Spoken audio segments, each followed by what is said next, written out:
Hey, everybody. Mark and I have over 20 years of experience as therapists and as addicts in long-term successful recovery.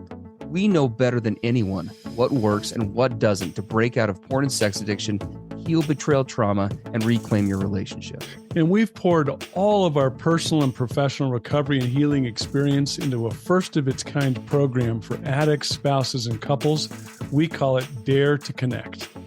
At least 4 times every week, we engage with you in real time, in the trenches, giving you the knowledge and the tools to take back your life and relationship. Whatever else you've done on your journey for healing and recovery, you've never done anything like this. Mark and I, we've made all the mistakes, so you don't have to. Don't reinvent the wheel. We all know tomorrow never comes. Look, don't wait one more day to change. Claim your free 2-week trial today at daretoconnectnow.com.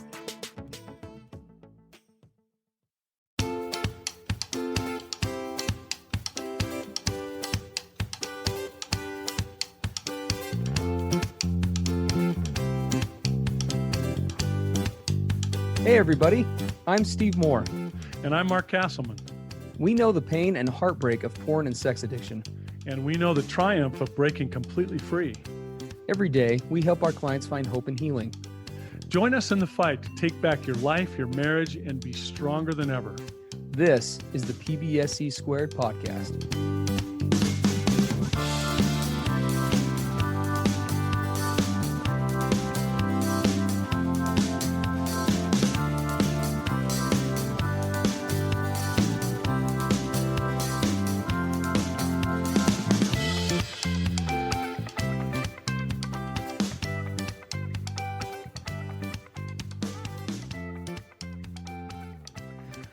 Holy crap, Mark. What is going on in the world? Oh my gosh. It's like every week we get on here and so much changes in a week. It's just unreal. It's a crazy, crazy thing we're dealing with here. And last week, if you remember, we talked a lot about how to cope with the stress of COVID-19 and all of the different impacts that it's having. I don't know about you, but for me, turning on the news these days is kind of like a scary experience. There's just a lot of terrifying, scary stuff going on out in the world, and it is so easy to get focused on those negative things. There's so many ways in which we kind of get portrayed as a victim to what's going on in the world. And I was reading a news story today that actually gave me some really cool hope. So locally, there's this brewery that historically, makes like whiskey and spirits and different things like that. And they and a couple of other breweries, apparently, it turns out, just like any other, product, or most other, I should say, product producing companies, they're suffering with their business, right? They're not getting as many people in, not as many people are coming to patronize them. And so they've actually gotten together and have turned their distilleries, they've modified them. So that instead of kicking out like 160 proof vodka, they're actually reformulating it. So now they're making 80% alcoholic hand sanitizer. Yeah. Isn't that just crazy? That's awesome. I thought that was like the coolest thing ever. For me, it just speaks to a lot of things. Obviously, it helps the community. It's good for people. But the thing that I liked about it most, in the spirit of us meeting today, and for all of our listeners out there, is that this company has done exactly what we talked about last week, right? Our last assignment last week was making a list of things that you can and can't control, and then identifying ways in which you can start to work on the things that you can control. And when I see companies do something like this, it just speaks to that on a corporate level. They're implementing some of those skills. This company is choosing not to be a victim to the economic circumstances and the scary things that are happening. Not only that, they're finding a new product to make, but they're doing it in a way and doing it economically in a way that helps the community, because at least here locally, and I think nationwide, we're in desperate need of products like that. And so to me, it was just super inspiring. And I think it would be awesome today to talk about how to not fall victim to that, how to not become a victim to these circumstances, how to take the stuff that we talked about last week and kind of take it to the next level in terms of not being a victim, but also how do we implement these recovery skills that everyone's been learning and implement it in a way that can create safety, not just in your marriage around sobriety or around sex addiction, but safety in your family, safety in your community, safety in your your sphere of influence. I think that would be a great thing for everybody, and I know it would be a good thing, a cool thing for me to talk about too. Yeah, we were talking about this before we got onto the podcast, and it ties in perfect with what happened with me on Friday. So on Fridays, I do a special podcast audio training for all of my clients that are in my recovery program. And every Friday is a different topic. I typically gear it toward what I see that they're going through. All of my guys check in with me on a daily basis digitally, and we have a lot of contact throughout the week. And so I kind of know what's going on in their lives, and I try to do training that's directly applicable to that. Well, last Friday, I was sitting there thinking, oh man, I just looked at the latest news headlines in the last, 10 minutes. Yeah, yeah. What in the heck am I going to tell these guys and these, and the gals that are listening to this training with all this chaos and craziness? And it was really cool because I've learned over the years, when I try to practice my own recovery skills, when your brain feels overwhelmed and overloaded and you just can't figure things out, learning to just step back and be peaceful and quiet and see what comes to you, right? To Yeah, call yeah, upon your higher power and upon God, because he knows everything and I don't know that much. And so can he give me some insights? And it absolutely. was interesting. What came to me on Friday was, well, wow. So what I see out there in the world is people in panic. They're afraid, they're unsure, they're doubting, they're making all sorts of, in many cases, illogical choices and decisions, and it's just so much crazy stuff is going on. And Oh my gosh, yes.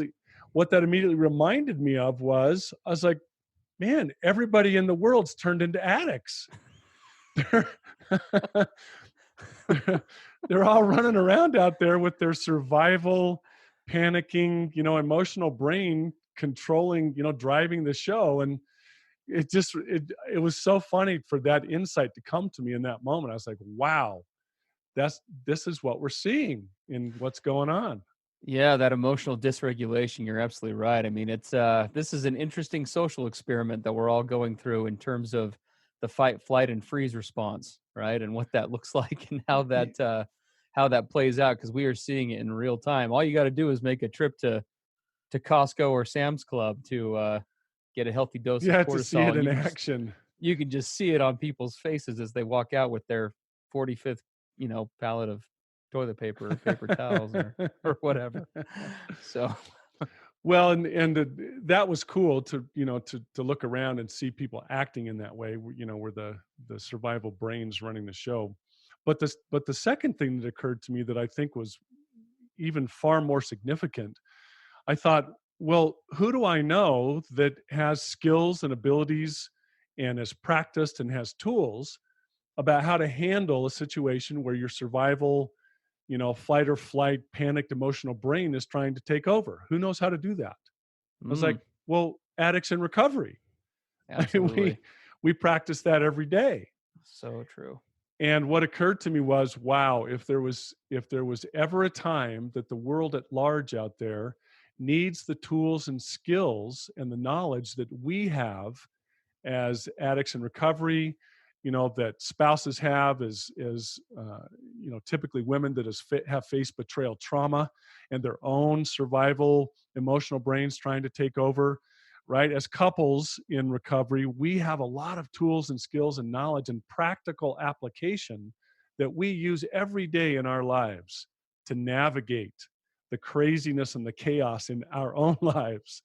And I thought, we should really talk about how to use these tools and skills that we have and how to now step up and be, I like the term servant leaders. If there was ever a time that people out there needed leadership in how to step back and calmly manage this situation, it's now. And so Yes, here we are in absolutely. recovery, or recovering from addiction or betrayal trauma, and we know a lot more than we think we do. We're actually better equipped to step up now and fill this servant leadership role than maybe any other time that I can think of. I would totally agree with that. As you look at the different skills that we talk about, right? Some of the stuff that we discussed last week and on prior podcasts, and the things that we're going to discuss today. I mean, there's virtually every recovery skill, I think, that applies to, right, the relationship or fixing your marriage or, gaining sobriety. They are all applicable to this economic and health situation, this health crisis that we're all facing, because it is a scary, high stress, high tension time, and regardless of where the source comes from, the cool thing is that the tools that you and I teach every day, that we talk about on this podcast, we talk about in our in our practices, it's 100% applicable to these same things. And for me, for all of you addicts out there, one of the things that I look at this as is, this is a real, even though a lot of people are really scared, and I empathize with that, because frankly, I'm scared too in many respects. Yeah. But there is a real, I think, opportunity here, right, to be able to help create serenity and safety, not just in your marriage or through sobriety in the relationship, but by applying these more globally, for you to be able to lead out in your family, right? To be able to create that on a family level or even on a community level, because people, like you said, desperately need those skills right now. People desperately need that mindfulness. They need that serenity. They need those things that come with the recovery process and surrender and all those things that we're going to talk about. So I am totally on board with this. This is great. Well, and now, of course, if we're going to step into the addict brain, if this was years ago and I'm hearing a podcast where someone's telling me, because of my addiction and my recovery, I now have the ability to step up and be a servant leader that the world needs, I would have thought, are you insane? Oh I yeah. can't even control my own life. I can't even often, dictate when I'm going to give in and not give in to this crazy addiction and just, lose it emotionally or psychologically. And you're telling me I can step up and be a leader? Yeah. And It's a so little foreign. it is. But this is where we're going to really invite all of you to step back and at least be open to the concept that you know more than you think you do. Have more Yeah. skills and abilities and capabilities that you might give yourself credit for. Mm-hmm. And quite frankly, in recovery, either from addiction or betrayal trauma, we take for granted the things that we know, the things that we've learned, the ways we've learned to cope. And we don't realize how amazing those are, and Yeah. how Yeah. most of the people in the world don't know about these things. They don't know about all the things that we do in addiction and betrayal trauma recovery. It's a pretty small percentage of us out there. Absolutely. So let's just kick in right now and talk about some of the skills and the abilities that we do have that the world needs so much right now. Sounds like a And plan. the thing that the thing that really occurs to me is I talk with my clients a lot, and I know you do too, Steve. I talk in terms of, you are not your brain. Yes. There's a higher you, an eternal you. When your brain's 6 feet under the ground with worms crawling in it, you will continue on with your memories and your abilities and your knowledge and everything. So you're not your brain. The brain is this 3.5 pound, firm cottage cheese shaped thing that really is a supercomputer that, is magnificent and amazing, of course. Yet it only knows what it knows. It's a database of information of everything that's happened to you and me since conception, perhaps, since it was first formed in the womb. Yeah. But nonetheless, it is still a closed system. It is still just a computer system. And I can either allow that computer between my ears, to drive the show. Mm-hmm. It sees what's going on out there in the world today, especially, and it immediately starts to interpret everything. And because it's so geared to survival, it will start to go to extreme places. Well, this must mean that, and if that means this, then I got to go do this. And now we get into this reactive mode, and we're being driven and controlled rather than saying, wait a second, I'm not my brain. I have the ability to step back and Mm. be an Yeah. observer and a watcher of my thoughts. I Yes. can look at what Yes. this brain is doing, and I don't have to buy in immediately. I can sit back and go, well, let me look at that for a minute. Is that really accurate? Or is that the whole story? Or is panic going to be the best approach for me? So I have this tool I call the Forceful Stage Director. And it Mm. really is just a way to start to get your arms around the fact that, look, my brain, my conscious mind is just a stage. And there's constantly actors coming onto that stage with scripts and Okay. saying their lines, Yeah. right? Yeah. There's a whole play going on all the time. And I can either allow that play to just haphazardly go on based on my reactions to the world and people around me. So Mm-hmm. players come on, scripts are being, used and parts, said and whatever, and I have no control over it. Sure. Whatever's there is there. Oh shoot, I have no control over this. Or I can say, wait a second, I'm the stage director. This is the stage of my mind. I Yes. get to decide who plays on this stage and the scripts that they're rehearsing. That's my choice. Mm. And you know Yeah. what? All of you panicked players, all of you freaked out people, you catastrophizing, the world's coming to an end players, you don't get to be on my stage right now. Nope. Mm. Stop Mm. right there. Stop right there in the wings. You don't get to go past the curtain. This is my stage. Yeah. I decide who gets to play here. So taking charge, right? Just taking charge of the thought process rather than being guided by the thought process, right?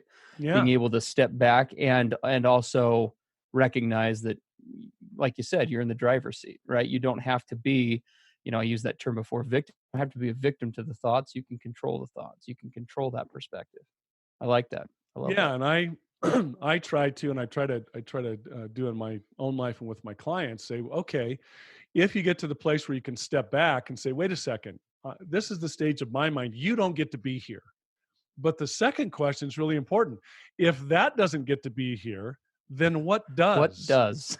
Because you can't Yep. just have an empty stage. Your brain's not going to put up with that, right? Agreed. Well, I'm just going to empty my Yeah. mind. I'm not going to think about anything. Well, we as addicts know where that leads you Totally. because the brain abhors a vacuum and it's going to fill it. But if those panicked and doubting and fearful and all that other negative players don't get to be on my stage, who does? Because that's the beauty Yeah. of you and I not being the brain and being able to be in charge of the stage is we get to decide not only who to keep out, but who to invite. Okay, Yes. who am I going to invite to play on this stage of my mind? And what scripts are they going to be vocalizing? I get to choose. Okay, you players, I'm inviting you. Hope and calm and peace and connection and whatever it is. So this sense of empowerment about just how much we do have to say about what goes on the stage of the mind is so important when people feel so powerless over that. Oh, I think I think that that's so true. I mean, it's I think it's natural human nature to want to control, right? You and I have talked about this before, especially as addicts, where when you look at how we operate in the addiction, right? There are many ways you could gauge that, or things that you could call it, but one of those is it's a really dysfunctional attempt to try to control and regulate emotion, right? We're doing it through medication, but it is nevertheless that attempt. And what you're talking about is another reflection of what we've talked about before. That it's that the desire to control isn't inherently bad, right? We all have an inherent need to have some control over the things in our lives that we can. Oftentimes, I think two things happen. One, we either control them really dysfunctionally in Yeah. ways that mess us up or our marriages or whatever. But then the other one is that we become overwhelmed because we can try to control everything that we can't. And what you're describing combats both of those things. I think I love it. This is a great way to approach it. Yeah, because if as you start to think about, okay, that negative stuff doesn't get to play here. What does? What am I going to invite? I don't even have to do that process by myself. Mm-hmm. What I Yeah. try to do is stop and be quiet, right? Step outside my brain, so to speak, and then just say, okay, all this negative stuff doesn't get to be here, but What do I need in this moment? And that's where you can call upon God or your higher power and just say, okay, you know everything. What is needed right now? Mm-hmm. Rushing down to Costco in a panic for another pallet of toilet paper? Or is maybe there's something better that I should be Yeah, focusing on? And you'll find that that inspiration, that little insight, that little idea will come if you can stop and be quiet and just listen for a moment. absolutely. I've been amazed at how that works. No, it's so true, and I love this idea of recognizing that feelings are just that, right? They're feelings, Yeah. and that they're. I mean, it is kind of that ultimate expression of that mindfulness that we've talked about, and you see examples of this on the street every day right now, right? I mean, we already live in kind of this somewhat isolated society where we all walk past each other in the grocery store and 1 out of 10 people says hi to you or vice versa. And we're all kind of like living our own little lives. And when this kind of thing happens, what it really speaks to me is there tends, as far as connection goes, difficult circumstances like this drive people one of two ways, right? It's either down this road that you're describing, which is this connection piece, right? Where we draw closer together. I remember and this has been the case in past events, right? If we look at the horrific events surrounding 9/11, right? If you remember back Yeah. September 11th, 2001. Awful, horrible time for our country. But one of the silver linings that came from that, I remember, and maybe you remember this too, everybody was saying hi to each other. Everybody was connecting. Everybody was interested in one another. There was this sense of like, we're all in this together. So people were drawing closer, right? And uniting. Although there were some that weren't, there were many that were, and what you're describing is so true. And during a time of worry and panic, it's moving from that, not that me mentality like you call it, that we mentality. I've heard you say that before. Such a Yeah. shift that happens with that. Yeah, boy, if there was ever a time right now where we need to shift from me alone to we, it's now. And it's tough though, because we're being told by, the powers that be, and of course, in many ways wisely so, social distancing. Yes. Keep your distance, right? Hmm. Don't go out there in essence, stay isolated. And Yes. yet you and I know from an addiction and recovery Uh, standpoint, isolation is usually the worst thing you can possibly do. yes. And so we run into this dilemma. Well, man, if I'm being told to isolate and socially distance, then how do I make this connection?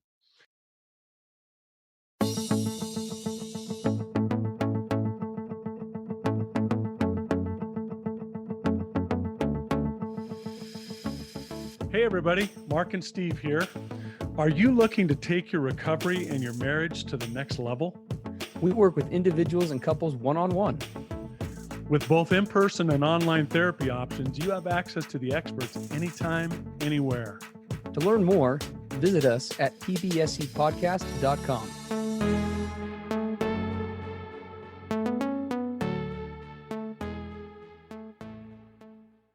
Yeah. And I thought we'd talk about a couple of quick things on that. I think really importantly, it has to start with us as individuals. So I need to try to open myself to being really in touch with my own feelings. Yes. Now, the tendency in a situation like this, where there's so much, potential catastrophe and all of the what ifs that we hear all around us, the tendency is to just simply go and be completely reactive. Yeah. Yeah. Now, the hard part is going to be instead stepping back. As I said, you are not your brain. You don't have to allow things onto that stage.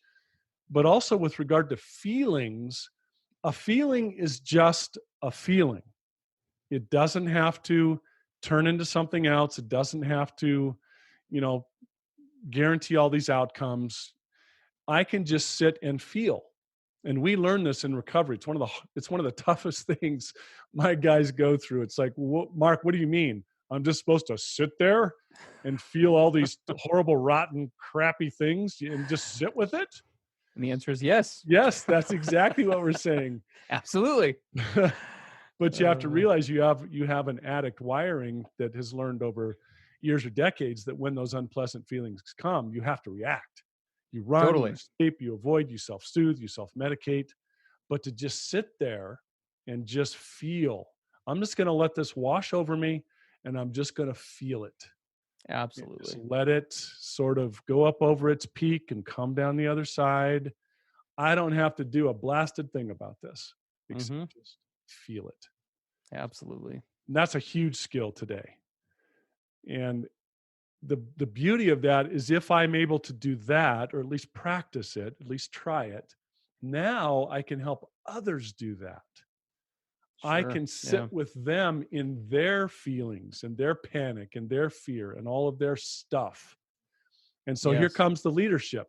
Because I took some inner leadership with my own feelings and thoughts and just and practicing sitting with them, I now can show others how to do the same thing, right? Just as panic is Absolutely. contagious, calm is also contagious. Yes, it is.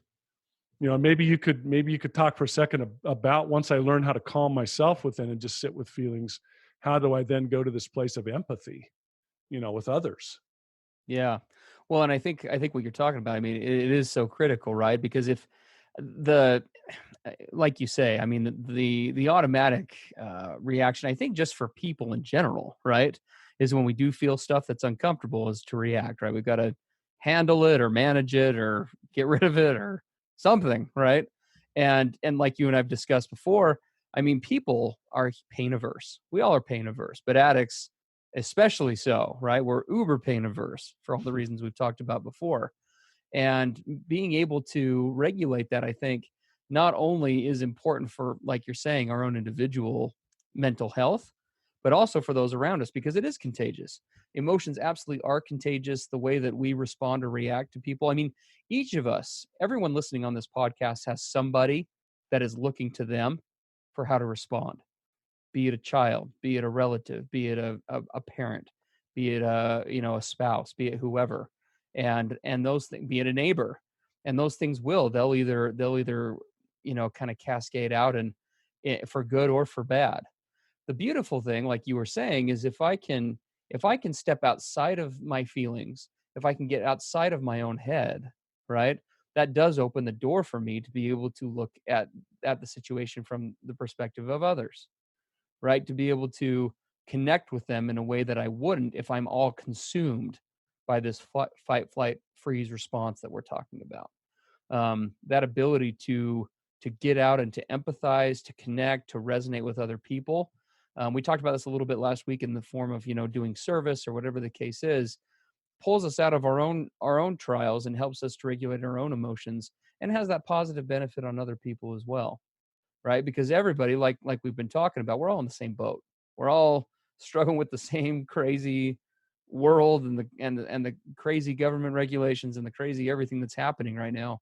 And we can either draw closer together by empathizing with each other, by connecting with each other, by being there for one another, or it can drive us apart, and we can become uber isolated and jump each other in the parking lot for cases of toilet paper and whatever else on our way out of the store. We can, and you're seeing extremes. You're seeing both right now. It's absolutely there's a real two-edged sword going on with this connection piece. Yeah.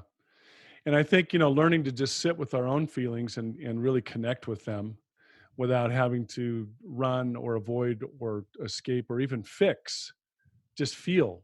Yes. I probably don't need to fix. I just need to feel. And we can help others then do that. It's like, I'm just going to sit with you. I'm not going to put my fix it hat on. I'm just going to sit here and just share feelings. Yeah, this Yeah. sucks. Geez, Yes. you look scared, and me too. Can Yeah. can we just like share our scaredness, for a Yes. few minutes, just be really raw and honest and vulnerable? And it's amazing how much more helpful that is than suddenly putting on the big fix it hat and saying, well, we need to do this and we need to do that. And I've got the answer to this. And that is Yeah. not nearly as helpful as just feeling understood.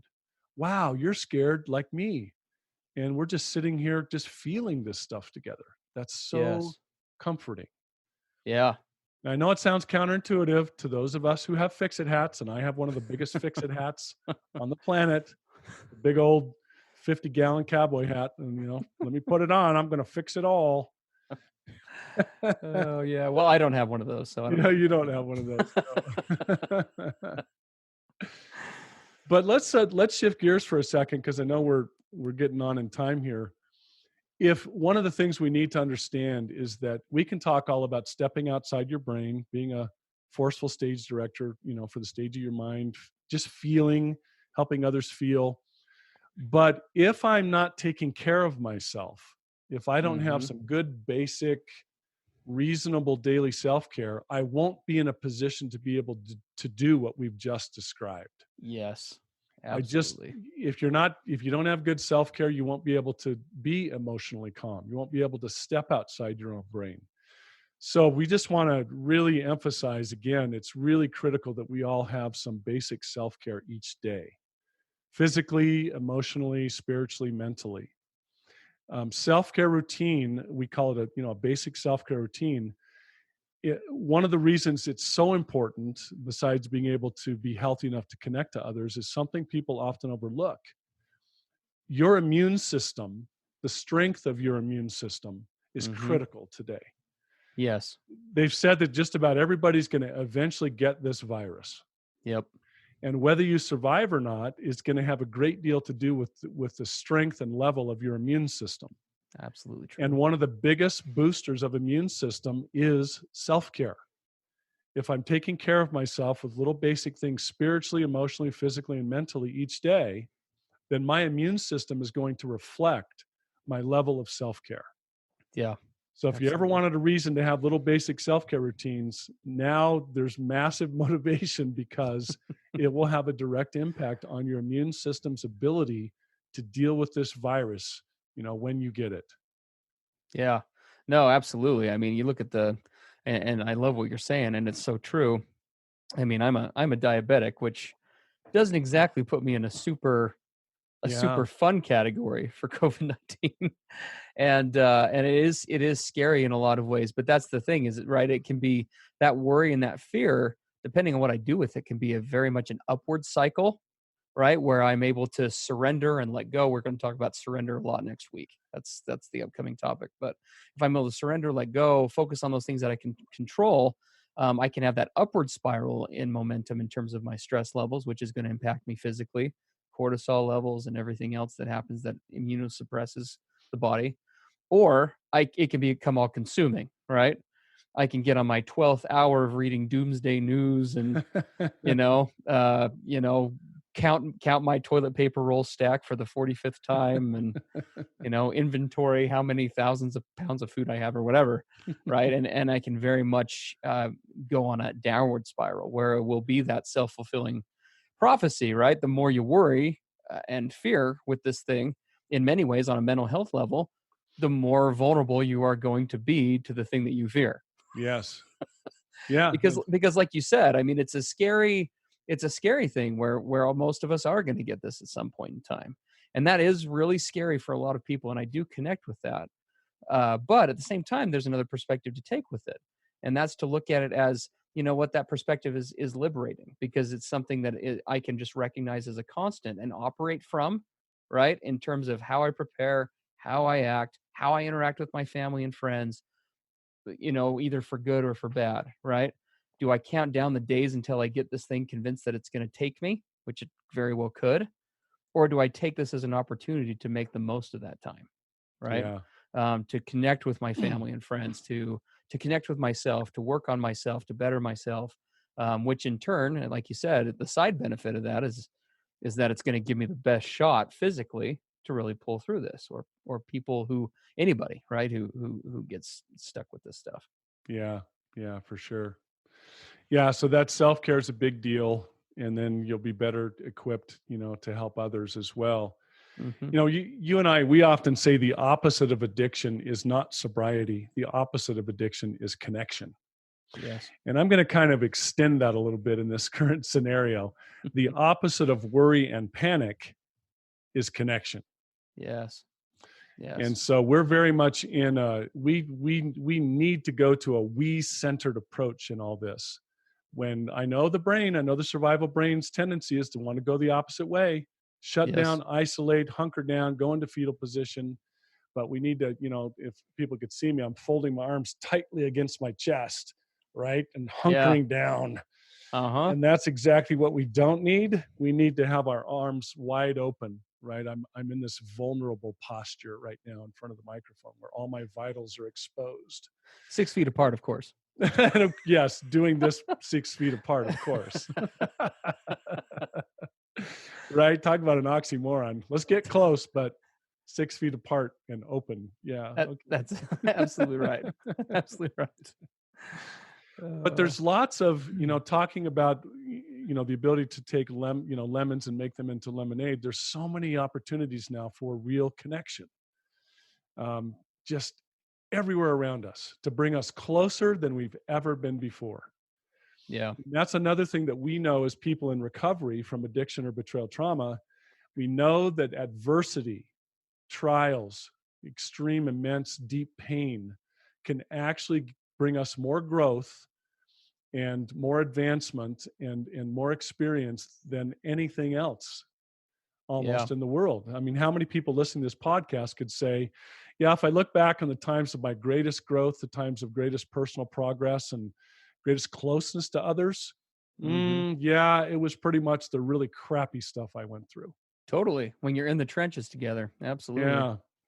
So this is a chance to really bind together. And I'm going to suggest that if we'll discipline ourselves, if we'll get in touch with the empowerment of our higher power and God and go forward together, I think when we come through this, and we will, I think we're going to be closer and more bound and bonded together than ever. Yes. Right? And you mentioned the 9/11. Look how unified and cohesive this country was for years after that, Yeah. that situation. I think Mhm. unfortunately we went back to complacency, Yeah. when it all calmed down. Now here Yeah. comes another wake up call. Hello, why couldn't you just stay unified? No, absolutely. Well, and I'm glad you brought up the God connection, right? Because there is, I mean, there's so much that's crucial to that. We won't get into all the benefits today, but a belief in a higher power is so, you talk about mental and physical health. There's been study after study that those who believe in a higher power of some sort, greater than themselves, whatever that looks like, right? They are more resilient to change and catastrophe. They're better able to weather different situations because they have this unchanging, un unfallible, right, if you will, support system, right? Looking to this idea that something else is at work, something bigger than me. And everybody's in a different place on that God connection spectrum. Like you and I've talked about, we've both kind of run the gambit of everywhere from like super close to God to, well, we'll keep it clean, not super close to God. Yeah.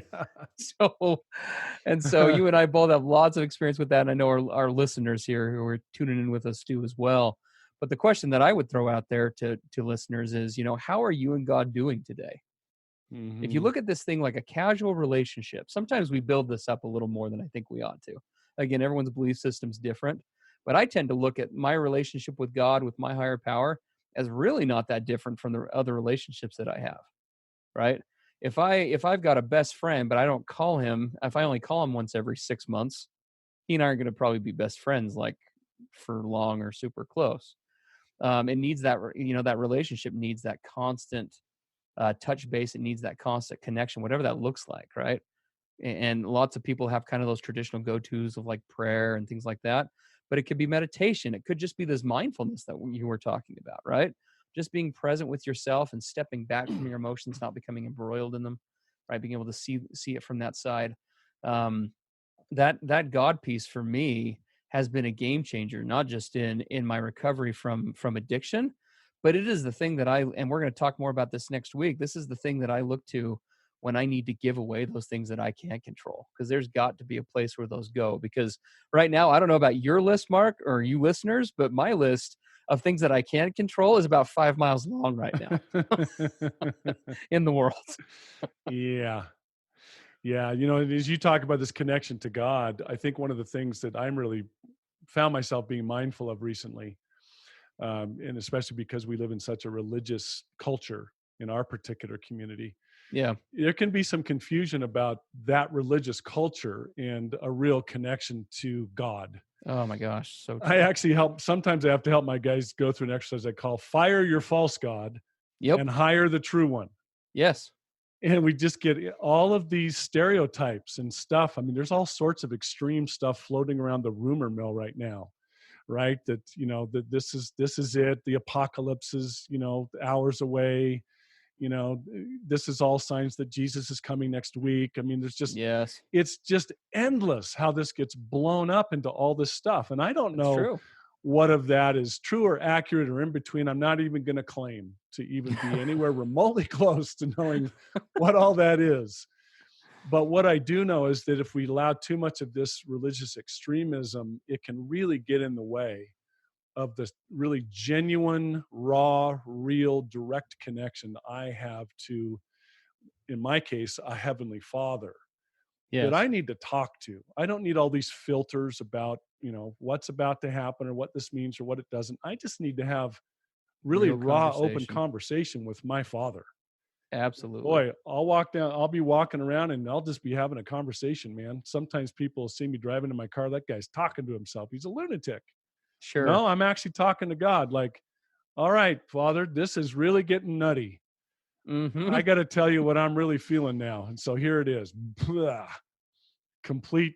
I'm going to be a really raw admission right now. There's even sometimes in my prayer where a little colorful language comes into play, which people would consider to be ridiculous. Oh, I'm so glad I'm not the only Wait. one. But that's raw and real how I feel, man. And Yeah. if I can't express that to him openly, then that connection just isn't there for me. And I had a surface, formal, robotic kind of relationship there for many years, even decades. Yes. And I had to fire that false God that I had worked up in my own head. And I had to be willing to open myself up to the true, compassionate, loving, just amazing, fantastic being that he is. And Absolutely. we can get away from that today. We can, and like any other connection, I think it can be one of those two extremes, right? We can isolate and pull back and say, I got to handle this. God's not going to take care of me. God's not going to be there for me, and et cetera, et cetera, and let the negative side of that belief system consume us. Or or it can be something to draw you together. I mean, I so resonate with what you're talking about. I am the same way. My language oftentimes gets quite colorful with God, which I know most people would just be like, that is not cool. But if that's what I'm really feeling, I mean, I don't pretend to know how God thinks, but if he's anything like any father, right? I think he'd much rather have a little bit of real connection with his child than a bunch of fluff. God doesn't need from me prayer number 972. What he needs is for me to just get honest and to pour out what's going on for me, be a place of support.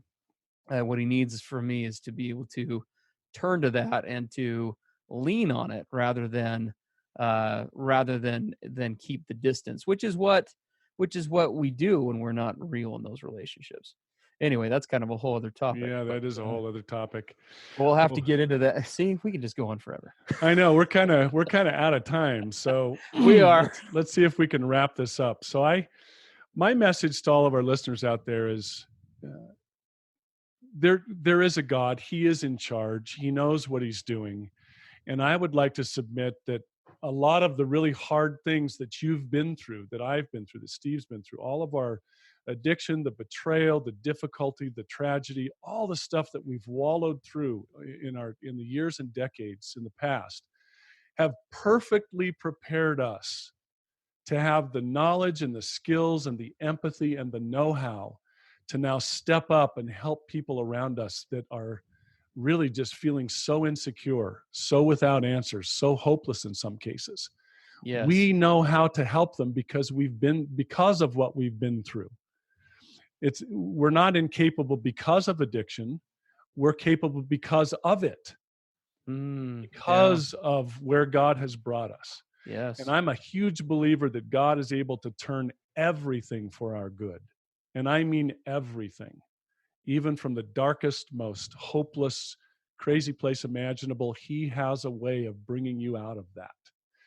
And I think today, those of us in recovery, whether that's brand new recovery or whether you've got years of recovery, I think that you and I are part of the solution right now. And I think God will use us if we'll just open ourselves to it and go forward with what we know.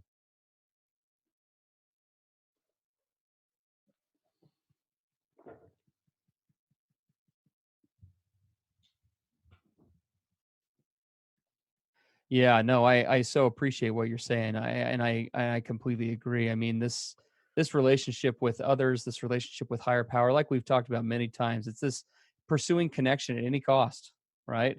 It's needed at any time in the recovery process, in the therapy process, in the self-betterment process, but especially now in the world that we live in. And I won't elaborate too much more just because you said it better than I could hope to, but absolutely that reliance on a higher power, that reliance on those around you, that opening up and being able to just be present with yourself, there's so much power that comes from that, far more power than a second pallet of toilet paper will ever bring. And so we'll go ahead and we'll wrap this up. So we got an assignment for everybody. I don't know about you, but I'm pretty confident that I do. As I say that, that's probably not honest because I think it is. Everybody operates off of a good place with accountability, and we want to hear from you guys. Specifically this week, shoot us an email at pbsepodcast@gmail.com. That's pbsepodcast@gmail.com. We would love to hear from you guys in terms of what's one way that you're going to take the stuff that we talked about today and up your game a little bit in this connection area. How you're going to be a little more mindful, a little bit more empathetic to other people, how you're going to step back, how you stepped back from your emotions this week in some way. Share the victories with us. We'd love to hear from you, and include in that email if you're okay with us sharing some of those on the air, because I'd love to do that as those come in. And this, by the way, doesn't just go for this week. This is with any of the stuff that we ever talk about. We're always anxious to share those things and to respond to those emails and to share your success stories with everybody, because we are truly. I mean, if we weren't up until 3 weeks ago, we are most definitely all in this together for sure. So thanks everybody for tuning in. And next week, like we talked about, we're going to get into some really cool tools about surrender, how that works, the process involved. And Mark and I have got some really cool takes on that. So good stuff coming up. Okay, see you next week. That's all for today.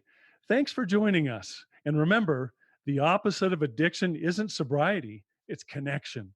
Together, we can do the impossible. To learn more about Mark and Steve and to listen to more podcast episodes, visit us at pbsepodcast.com.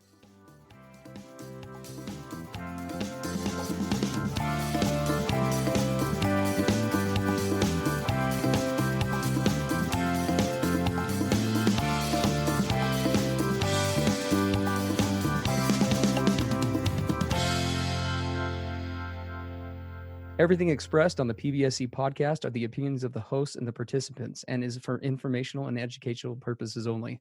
This podcast should not be considered mental health therapy or as a substitute thereof.